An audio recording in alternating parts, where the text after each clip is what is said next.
Welcome to episode 30 of Lucretius Today. I'm your host Cassius, and together with my panelists from the EpicureanFriends.com forum, we'll walk you through the 6 books of Lucretius's poem and discuss how Epicurean philosophy can apply to you today. Be aware that none of us are professional philosophers, and everyone here is a self-taught Epicurean.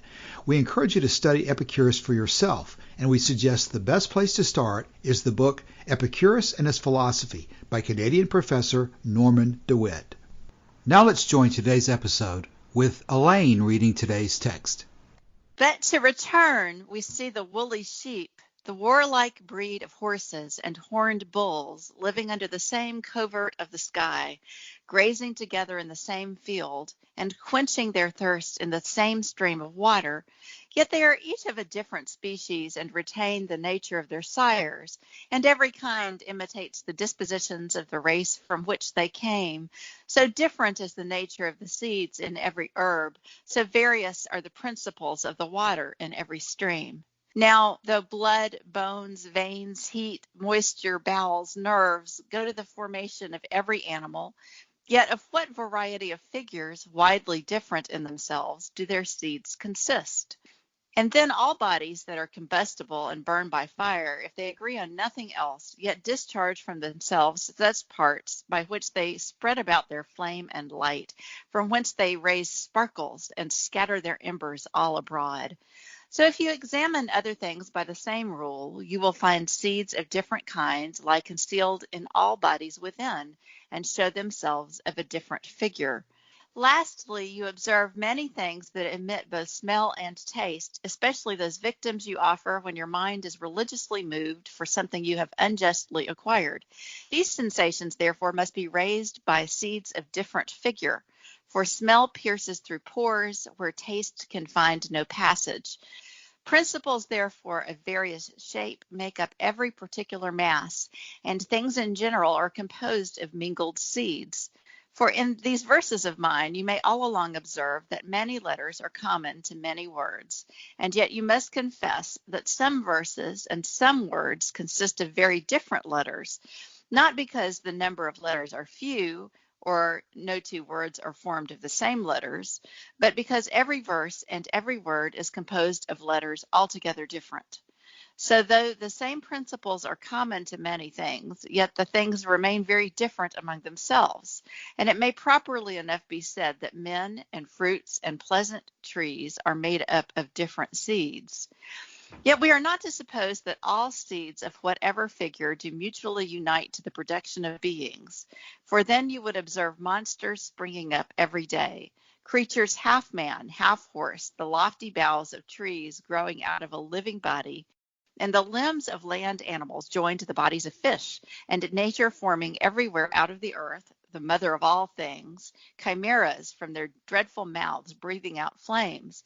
But 'tis plain nothing of this happens, since we see all things are formed from certain seeds and regular principles, and preserve their kind as they grow up and increase.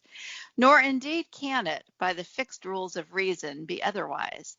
For out of the several sorts of food, the particles of that which is proper to every animal descend into the limbs, and there united produce the motions suitable to that animal. But on the contrary, those particles of food that are destructive, some of them, we find, nature throws off through open passages. Others are, insensibly to us, forced out of the body through the pores, such as it would admit of no union with others, nor agree to promote the vital motions and purposes of life. But lest you should think that living creatures are only bound by these laws, the same reason holds with regard to all other beings. For as all bodies are in their nature different in themselves, so it is necessary that each should consist of principles of a different figure, not but that many seeds are the same in shape, but they do not all agree in form perfectly alike.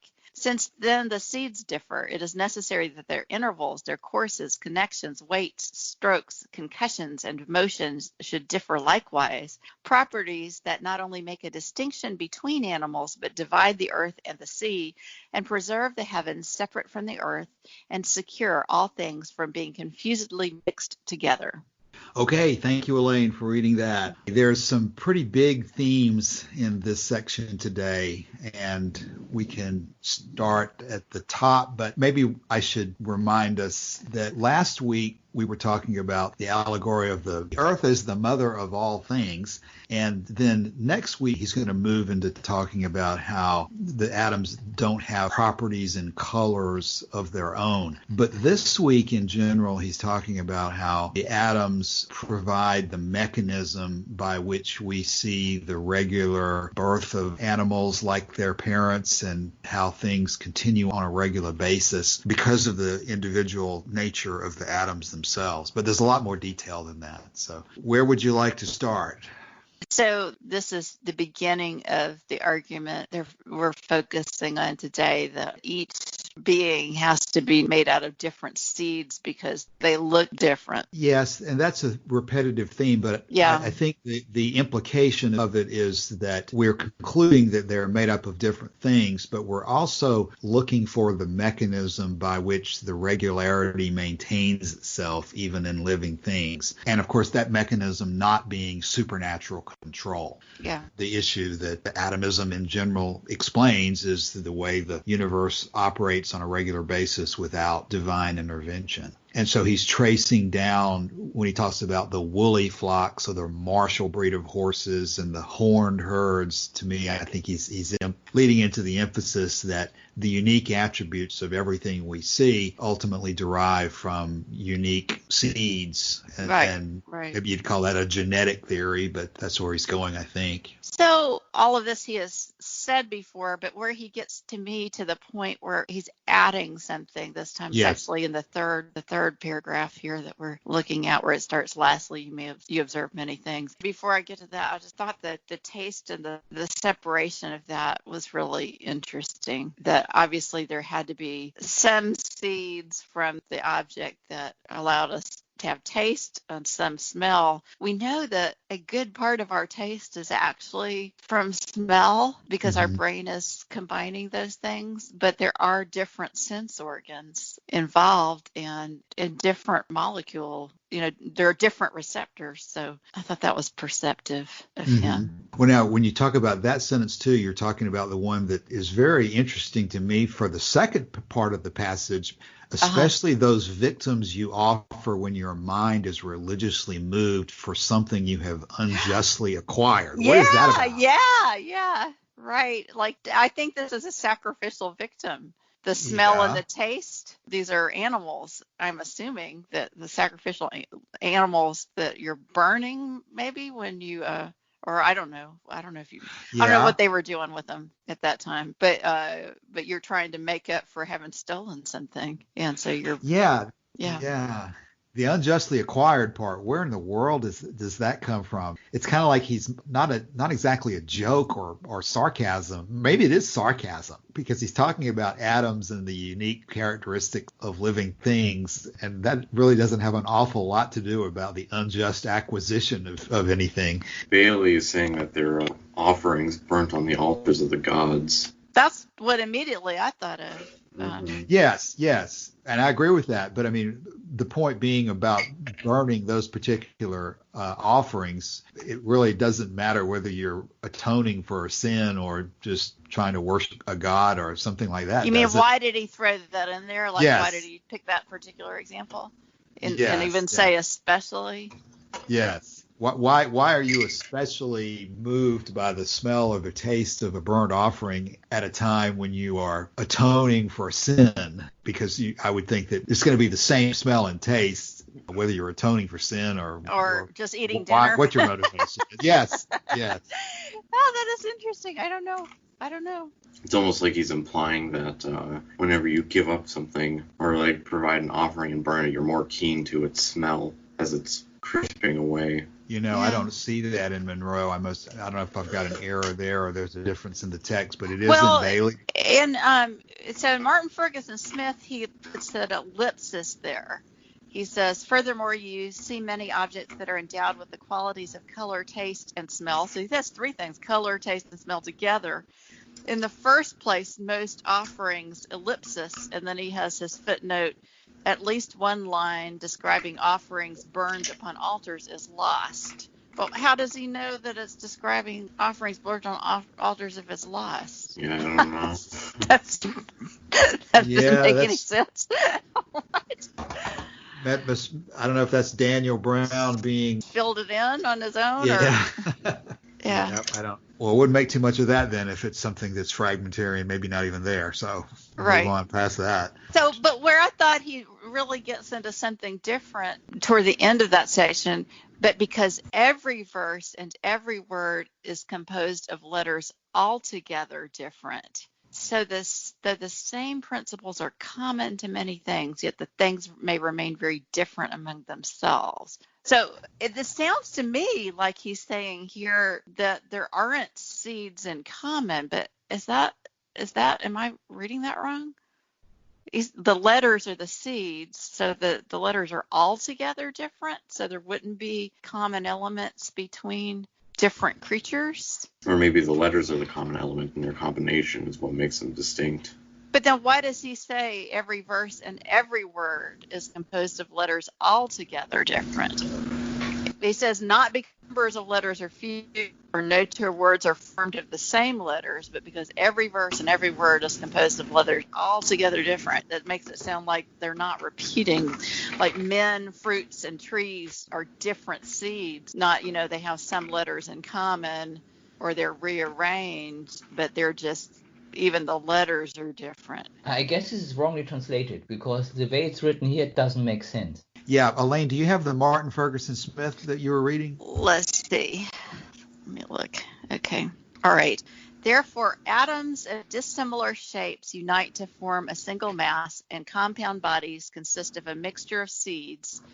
Similarly, throughout these verses of mine, you see many letters common to many words, even though you must concede that different verses and words are composed of different letters. I do not mean to suggest that they have only a few letters in common, or that no two words are composed of the very same letters, but only that in general they are not all alike. Okay, this analogy is equally applicable to other things. Although many objects have many primary elements in common, as aggregates they can differ from one another. So it can legitimately be said that the human race, crops, and exuberant trees consist of different atoms. So that is more consistent than from what he said before. I think the way Daniel Brown has translated it makes it sound like there aren't atoms, seeds in common between men, fruits, and trees. But the Martin Ferguson Smith doesn't really say that. That's probably an example of trying to read too closely into a translation, especially the scientific passages, and this one's kind of like that. I bet you they're harder to be sure what the Latin meant than others are. This also isn't the first time we've seen the analogy between atoms and combinations and letters. I think it was around Anaxagoras. Yeah, we talked about it before. This is the first time that if he had actually said what Daniel Brown translated him, that would have been the first time he said that they didn't have seeds in common. But it doesn't look like he said that, so that's good because that didn't really make any sense. Yeah. Well, then maybe if we move to the next passage that Elaine is looking at, I think this next one's a particularly important one because we've been talking about how the different atoms form different resulting bodies, but now he's asserting that they cannot be combined in every possible way, that there's a limit to the numbers of ways they can be combined. There's a lot of implications of that probably because, okay, well, obviously you've never been everywhere. You haven't seen everything in the earth, but you're making an assertion that they can only be linked in a certain number of ways. And thinking about the limitations of that statement would be pretty important, I think. Isn't that what we discussed about the innumerable? The what? It's related to that probably when we discussed whether the atoms were innumerable versus infinite. Right. Yeah. So, I mean, this wouldn't be true if we're really getting down to elementary particles. But if you're looking at elements, then it makes more sense. So I wonder what he would say about some of the genetic engineering. And just because nature hasn't made some of these chimeras, they haven't happened to have arisen doesn't mean that they can't, but he didn't know that there were things that we could do at that time. So I don't know. I could have come to that same kind of conclusion. Yeah, and I think it's an important one to really think about, because for practical purposes, it really does, to me, seem to be pretty useful. But it also goes along with, like people used to say, if men were meant to fly, they'd have wings or something like that. Right. And so obviously things can be changed. Yeah. But even so, there appear to be practical limits in even what we can do at this particular point. So for sort of practical purposes of living, kind of like I think back, of course, when I say that to Martin talking about the practical time involved in the existence of the universe within our own horizon, there appear to be limits in what nature is going to do. Surely you can look at the percentages or how to, I don't know, in terms of the magnitudes, in the great magnitude of things, most things happen along a pattern or along existing lines. That doesn't mean that sometimes there won't be deviations from that, but most of the time the sun rises in the east in the world as we live in it. May not always do that, but clearly it does most of the time. But he's talking about monsters and combining living things with flame coming from their mouths and so forth. And again, I think this kind of reasoning would be important from a practical point of view, that you've got your normal people out there who are thinking about just demons and goblins and all sorts of monsters inhabiting the next county over. And this kind of reasoning gives people practical confidence that that's probably not true. And there's no need to be concerned about a fire-breathing dragon burning down your house tomorrow. For a more relatable word, we could say cryptids. See, that's a good example. It's not relatable to me. Did you say cryptid? Yeah. What's a cryptid? Things like Bigfoot and okay. Mothman. Oh, okay. Yeti and the Loch Ness Monster. Yep. Our modern-day mythology. Yeah. I'm assuming that Lucretius is referencing the chimera as sort of a cultural nod, or not a cultural nod, but like a mythological creature that was common. I mean, there are actual chimeras in biology. It's a known thing, but he didn't know about it. That's okay. You see all these pictures of things that exist at the very bottom of these deep oceans and so forth that appear almost to look like monsters. So those kind of things really make you realize that a lot of strange things can happen that you've not seen before. Yes. But this passage and this line of reasoning is probably the last sentence that I'm looking at right this second. It says, you may be sure that must needs come to pass by a fixed law. And the reason I quoted that was the issue of just, this is probably sort of a description of natural law that people will talk about, as that nature does operate generally according to its own rules and doesn't generally violate its own rules, which is a useful proposition as sort of a basic orientation to life, I would think, especially if you're teaching a young person. You're not necessarily holding a class on astronomy, but the basic orientation, your initial predisposition is that generally the sun's going to rise in the east. Generally, the grass is going to be green or whatever. Yeah, so as far as monsters go, I would say if I were a person who believed that the universe were material, I wouldn't necessarily, somebody came to me and said there's a fire-breathing monster over those hills, and I felt like that they were a credible witness. Nothing that Lucretius has said would make me think that something like that was impossible, but I would think that they had to be made out of matter, and they had to have been formed through physical interactions of matter and be susceptible to death. Right. But you also kind of built into your statement, though, some sort of an analysis when you said that if you thought they were otherwise credible, well, that means they have a reputation for credibility because they generally don't describe things that are not things that I haven't verified. Before. Usually if they tell me something, I verify it is true by my own observation. And then they told me that, I wouldn't necessarily discount it because, as you say, there's some very strange looking critters that we know about. Yeah, but my automatic assumption is always that whatever creature it is that somebody is seeing, it's made out of matter. It's not Right. supernatural. Right. If Charles says to me that on the other side of the river is a half man, half horse walking up and down with a bow and arrow and shooting people, I would think that, well, Charles is pretty credible most of the time, but this one's going to take a little bit of more verification than normal when I listen to what Charles says. So. Yeah, I guess, of course, but I would also think that if there were such a centaur out Right. there, that it would be material. Correct. It'd have to be. Okay. In the next passage, I think he's extending the proposition, and he's saying not just do the atoms control how living things continue their kind and how the atoms limit what kind of living things can be born. He says, but lest by chance you think that living things alone are bound by these laws, the same condition sets a limit to all things.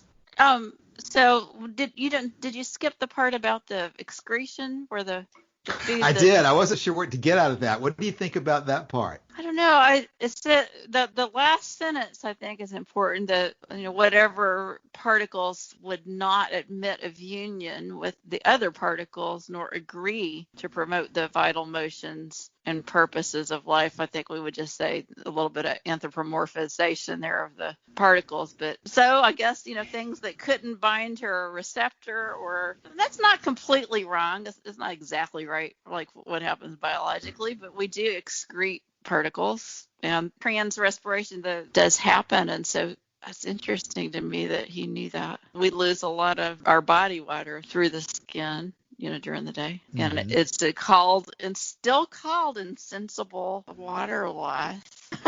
The same word that at least Daniel Brown used. That's cool.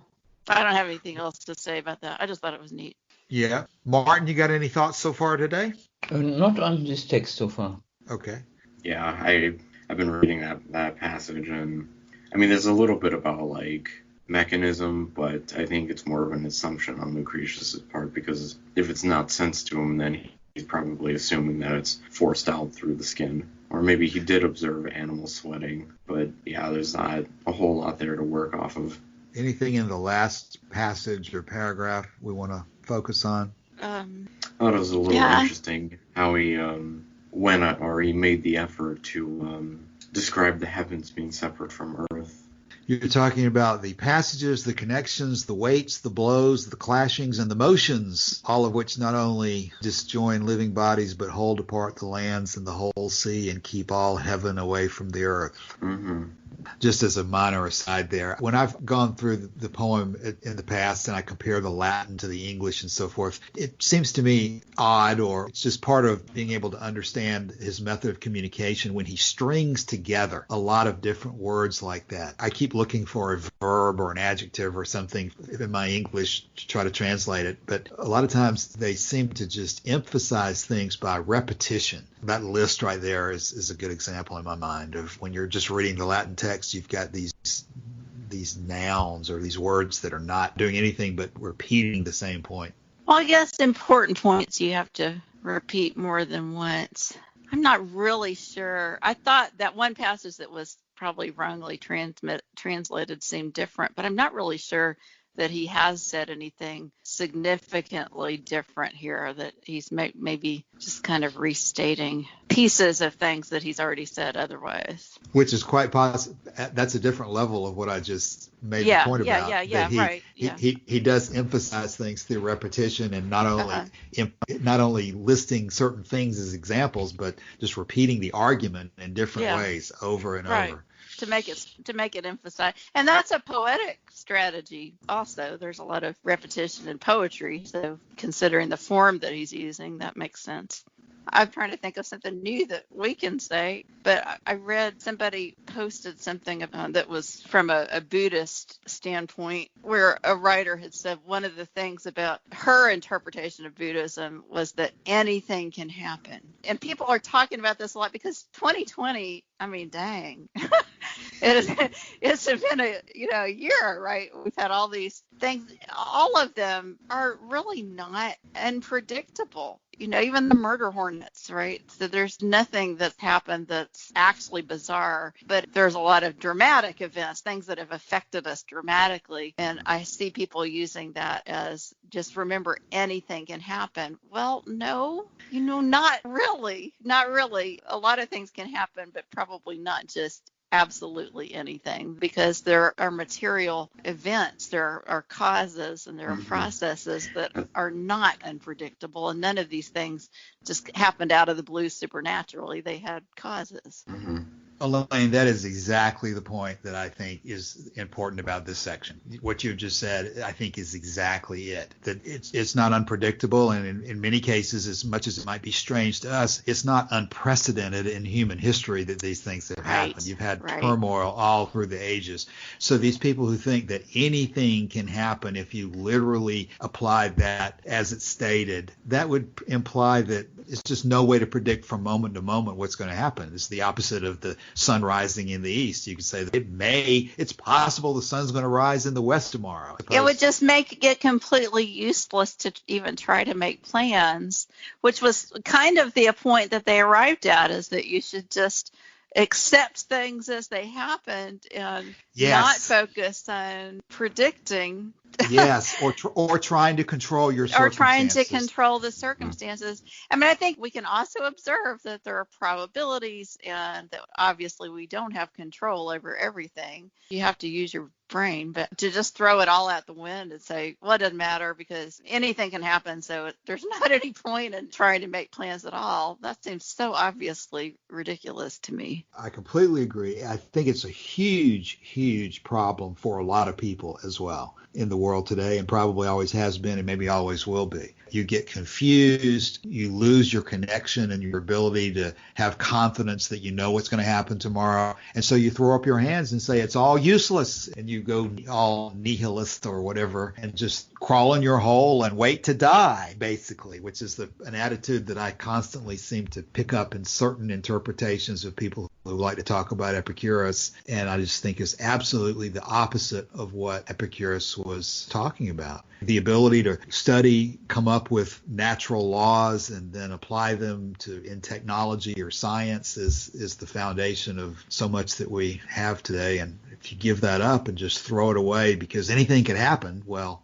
you're not going to be very happy, I wouldn't think, very long. I pulled up in front of me as well. This kind of discussion always takes me back to the opening of Book 1, where he first talks about Epicurus and says that he explored the universe and went past the flaming limits of the world and came back and told us things that may have a being and what cannot, and how a finite power is fixed to each, a bound it cannot break. And so we talk about the word limits a lot. And I think one of the subtleties of the word limit is what we're talking about right now, that at least as a great percentage of the time, there is a limit on what is possible, brought about by the nature of the atoms. Anything cannot just happen as a rule. And that's the key. I mean, if you go back to that paragraph I'm staring at, that's the key to breaking the bounds of religion. Yeah. Things may have a being and what cannot, and how a finite power is fixed to each, a bound it cannot break. And so religion, which we feared before, by him subdued, we tread upon in turn. His conquest makes us equal to the gods. It seems to me that a lot of that conquest, a lot of that insight that they were praising Epicurus for, was the explanation of how things work on a regular basis through what we might think of as natural laws that are predictable and that we can therefore use to our benefit. I'm going to stop on that point, but the anything can happen attitude is, I think, very, very damaging. Well, it's another example of how if you start from incorrect ideas about reality, then your life decisions are going to be made on a different basis, and you're, I think, less likely to be happy to have pleasure because you're going to be basing your decisions on inaccurate information. Yeah.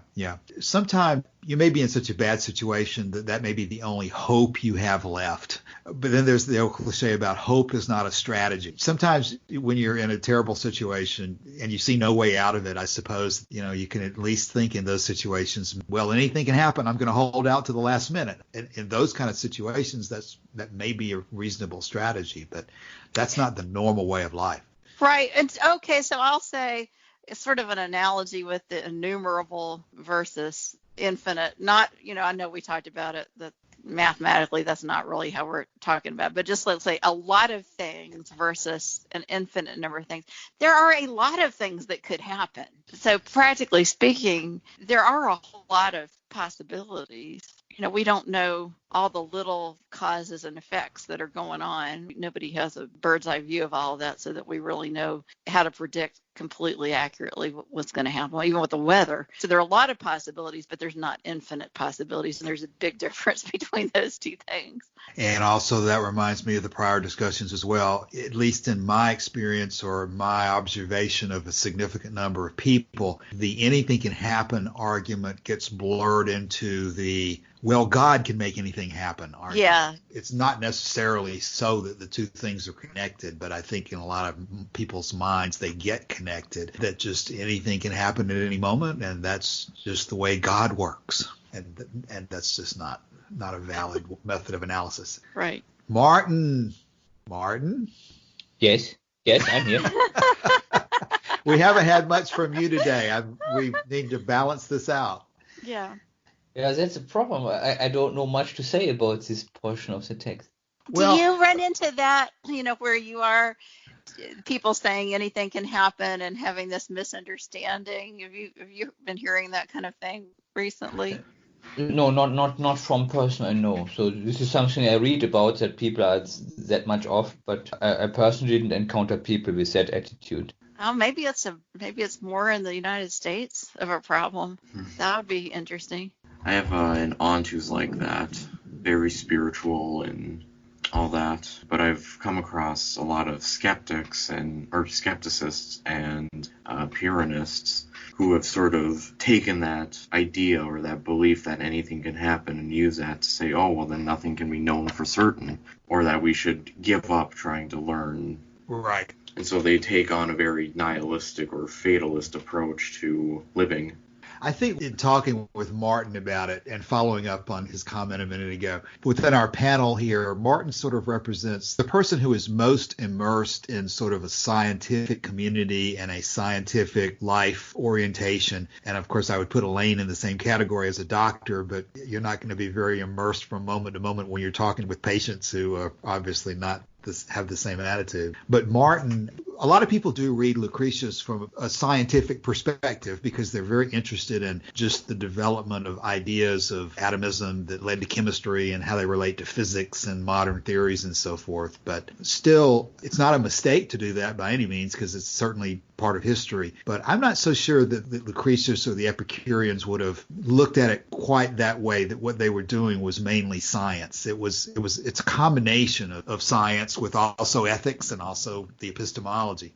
So sometimes maybe when we do, again, I've said this before, when we dive too deeply into the specific scientific theory that he's stating at a particular moment, we can't let the fact that it's been superseded get in the way of understanding the significance of the method of analysis. Because presumably, and I feel confident of this, that Lucretius, Epicurus, they would have loved to have had the information that we have today, and you could count on people like them, like Lucretius and Epicurus, to come to the same scientific conclusions that we do today, given the level of knowledge that we have. But being the best scientist is not, from their point of view, the goal. It's understanding how to live. Yeah, it's not the general goal, no? It can be a particular person's goal. It can, that's what, right. Yeah. Right. Well, you're saying that it can be a particular person's goal to do what? You're to become an excellent or leading or pioneering scientist. But I think Epicurus would say that would be a mistake. That would be the example of who's the geometer. That's the episode that the best geometer in the world, he might set that as his goal, and he might really, really enjoy doing that. But if he doesn't understand the ultimate question, that it's more important for him to understand his own life than it is to understand geometry, then he's making a mistake, right? Oh, not really. Martin, what do you think about that? Yeah, I don't agree. I think this is wrongly interpreted. Yeah. The thing is that if you're into geometry and follow Plato's misinterpretations, yes, then you're off on the wrong path. And if you take this as something, as the only part of the life. That's also wrong. But if you take this more like a goal of a profession or of a hobby, then this is perfectly adequate. Well, I'm totally in agreement with the way you just said that, because you limited to say that that's not the only thing you're doing. But if you were to somehow be able to put blinders on or just narrow your focus so that every moment you were just thinking, I want to know more geometry. I think that's the point of that story, not of Pythocles, but of, what's his name, Charles or Polyaenus. Polyaenus. That's the Polyaenus. Okay, but so Cassius, if that was the thing that gave you the most pleasure, why wouldn't you do it? Well, that's interesting to ask it that way, but because pleasure is always at the top. So most people would not enjoy that. But to say that there's nobody who would, and that, even if they did, they shouldn't do it because of some kind of theoretical notion, I think that's a mistake. How do you know that pleasure is always at the top unless you first analyze the issue of realizing that pleasure is at the top? I don't think you have to analyze it. I think you can feel it. Otherwise, it wouldn't be intrinsic. Right. It's not something that you can logic out, really, because it's a feeling. So if someone has reliably gotten pleasure that way, why wouldn't they continue to do it? I mean, obviously they would have to have observed that they got pleasure that way, but they don't even have to know the philosophy. If that has worked for them empirically, they should keep doing it. I think this is a very interesting tangent to be on, because yes, ultimately the goal is pleasure, but it's like the observation that Epicurus made, that you sometimes choose pain or you sometimes just defer. Yeah. You sometimes choose pain in order to accomplish more pleasure. Are you not going to have to know that so the goal remains pleasure? No, you don't. You have to have a framework know it. analysis. Yeah, I don't think you do. I don't think you have to be an analyst at all. I mean, you can be a dog and not be analyzing things and have, naturally choose pleasure, or but if there could be a person out there who reliably gets pleasure that way, and if they told me that and I observed that that seemed to be true, there's no way I would tell them, well, you need a framework, dude. Because it's working. This is an interesting question, because I'm not sure that I agree with that from the point of view. You qualified the statement by saying, if you could identify a person who was just getting pleasure this way. Is that if not the whole issue? Because is it not necessary for you to have a philosophical framework in order to successfully achieve pleasure? Is that? You don't have to have a conscious philosophical framework. Absolutely not. But if you're going to have a philosophy, you need to have the right one that, is accurate. So there's plenty of people who just naturally live pleasurable lives, just ordinary people who are probably unconscious doing the same process we're talking about, haven't thought about it a lot. People are not religious, but they're just practical, and they do things that they enjoy and just don't think about it too hard. There's lots of people out there like that. And so as long as they don't have the wrong philosophical framework and they're making decisions for pleasure, it doesn't really matter. To me, why does it matter? As long as they don't have incorrect ideas that are leading them in the wrong way. Some people, this is just not their personality to analyze and take things apart this way. But if it's working for them, I don't know. I know people like that. Forrest Gump is a fictive example of a person who has practically no intellectual ability, with an IQ of 80% or what it was.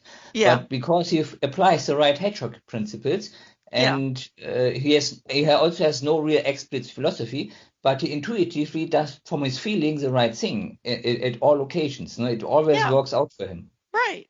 I think we've stumbled on a fascinating issue that we'll have to come back to. At least in my own mind, I want to be able to articulate this in a way that I'm happier with than what I'm hearing right now, not from you, but from me, because I'm thinking that Epicurus might be asserting that it is impossible. You're talking about as long as they don't have incorrect ideas, it's okay. Is it possible to get rid of those incorrect ideas or to prevent incorrect ideas from coming in without some level of philosophical background?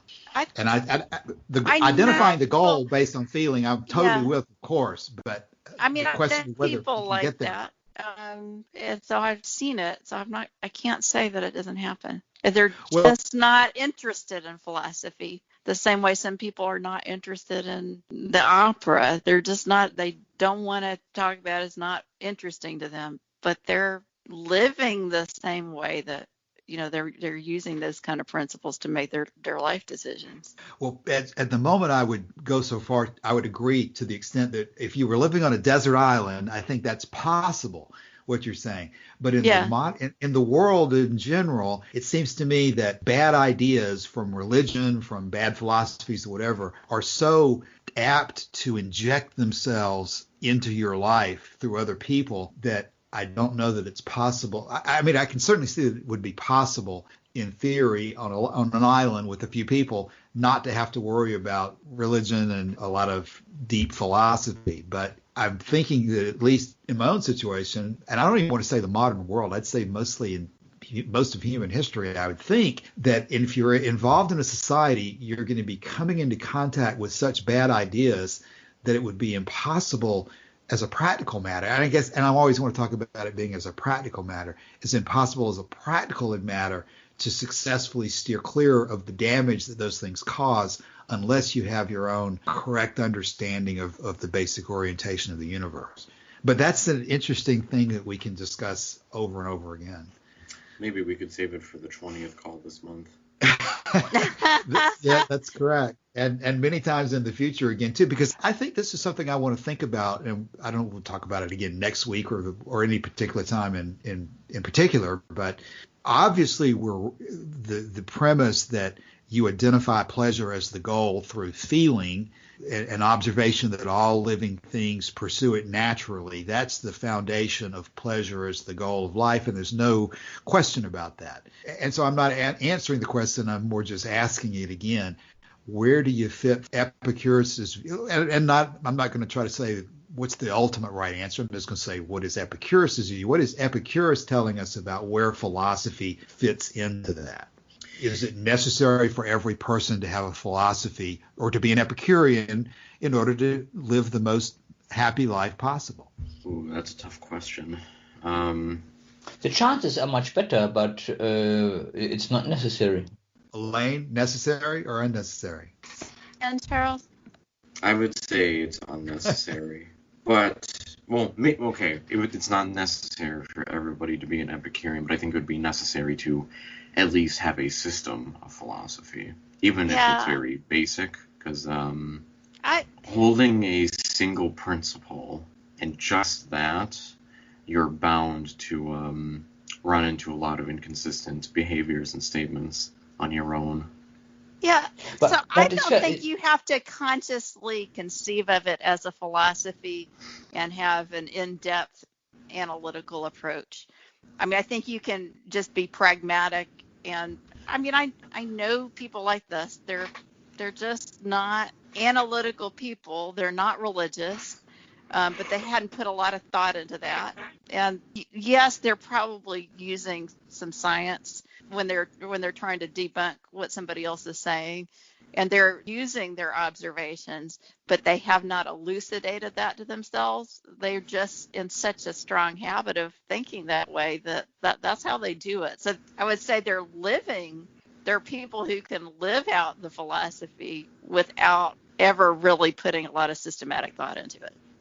And it's somehow natural to pick. It's just natural, yeah. Yeah, you pick sustainable pleasure as your life goal and organize your life according to this. That is essentially what you need. And that one people can figure out by themselves without having an explicit philosophy. Right. And of course, no one would ever assert, I don't think, that only because Epicurus lived and gave us his philosophy is it possible to live a happy life? Obviously, nature did not mandate that Epicurus was the essential key to understanding happiness. Words like essential and necessary and so forth are part of the issue of what we're discussing here too, I think. There's no absolute standard of what's necessary or not necessary, no absolute definition of what the best life is, that kind of thing. There's nothing preordained about it. Mm-hmm. Right. Yeah. And I mean, if, if our hypothetical scientist gets this extreme pleasure from pursuing science, and because there are always questions to ask, that, let's say he's just never running out, he's also not thinking about all these other like religions and stuff like that too. So I mean, there are definitely people who enjoy their lives fully and don't have to be philosophers.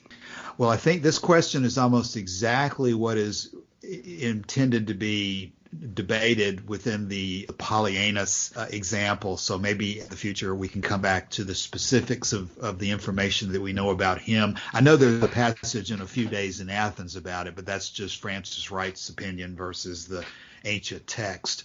But that story about him supposedly being a brilliant geometer and supposedly shifting his focus away from it, at least exclusively, is really, I think, what we're talking about. But was he enjoying this? He didn't say anything about Polyanus having a lot of pleasure doing that, did he? Well, that's the issue, Elaine, I think, is that nobody asserted that he was not getting pleasure from it. I think the assertion is that by being so narrowly focused, he needed to expand his horizon to understand the rest of the philosophy. So it's almost, I think, exactly what on point with the issue you're debating, because nobody said that he wasn't happy being a geometer. The issue was whether that was sufficient or not. So we'll try to find some of the text, and rather than me butcher my memory of it, we can try to go back to that in the future. Okay, closing thoughts for today. Martin? Again, none from me today again. Okay. So mine would be, go ahead, Charles. Well, as for the Polyanus thing, we could probably cross-reference a lot of different text within Epicurea, the Hermann Eusner fragments. That's probably a good place to start. Elaine? I would just say, get back to my take home would be, remember that a lot of things are possible and a lot of things can happen, but not everything is possible. And I just want to repeat how important I think it is what you just said. That has tremendous implications to me and tremendous practical value, and it's a big problem in the world today. And if people can get part of that out of this passage, I think they've gotten an awful lot. Okay, unless somebody has something else, we'll close for today.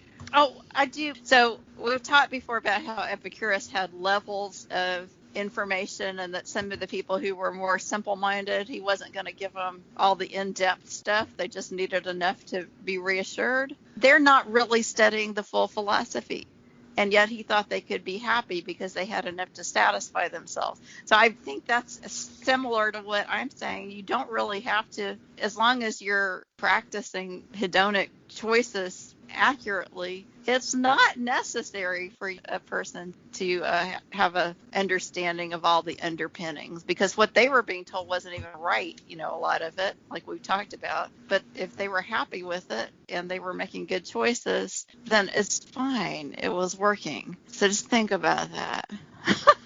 I agree with that. That reminds me of the Epicurean criticism of Socrates, which we were talking about last week. I mean, that's the criticism there, is that Socrates was going around and saying, I don't know what the best life is. Well, let's talk about it. I'll ask you questions for 5 hours, and then maybe you'll come up with something. Right. But everybody can't do that. Children aren't going to do that. Right. Adults aren't going to do So that. not everybody has to have an identified philosophy or a systematic approach or haven't really thought about it in depth. As long as they're making decisions for pleasure, it doesn't really matter if they know exactly why. In a lot of cases, it doesn't matter if they know exactly why. I don't know how to put a qualification on that to make it less absolute. But yeah. Some cases you really do need to know, but some cases you don't, I guess is what I would say. But yeah. Okay. Any more today? That's all I got. No.